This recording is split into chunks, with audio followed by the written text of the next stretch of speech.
તમે જો બેટા 12th પછી ડિગ્રી એન્જિનિયરિંગમાં એડમિશન લેવા જઈ રહ્યા છો તો અમુક એવી બ્રાન્ચીસ તમને હું કહીશ કે એ બ્રાન્ચમાં બહુ ઓછા લોકો જાય છે અને ઓછા પર્સન્ટાઇલ ઉપર એમાં કટ ઓફ થાય છે. તો તમે એ ટાર્ગેટ કરી શકો છો બીકોઝ એમાં પ્લેસમેન્ટ વધારે થતું હોય છે.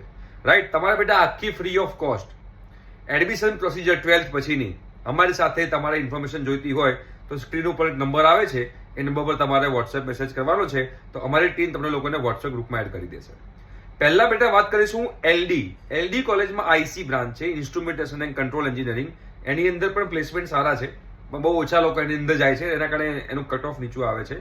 બીજું એલડી ની અંદર જ એક બ્રાન્ચ છે રબર ટેકનોલોજીમાં પણ જે છે પ્લેસમેન્ટ સારા થાય છે. તમે લોકો ધ્યાનમાં રાખી શકો છો આ બે બ્રાન્ચ. એવી જ રીતે બેટા આપણે વીજીઈસી ની વાત કરીએ તો વીજીઈસી માં પણ આઈસી બ્રાન્ચ છે, ઇન્સ્ટ્રુમેન્ટેશન એન્ડ કંટ્રોલ એન્જિનિયરિંગ. એ પણ તમે લોકો લઈ શકો છો. વીજીઈસી ની અંદર બીજી એક સરસ બ્રાન્ચ છે પાવર ઇલેક્ટ્રોનિક્સ, એમાં પણ પ્લેસમેન્ટ સારા થાય છે. અને વીજીઈસી ની બીજી એક બ્રાન્ચ છે ઈએનઆઈ ઇલેક્ટ્રોનિક્સ એન્ડ ઇન્સ્ટ્રુમેન્ટેશન, એની અંદર પણ પ્લેસમેન્ટ સારા થાય છે.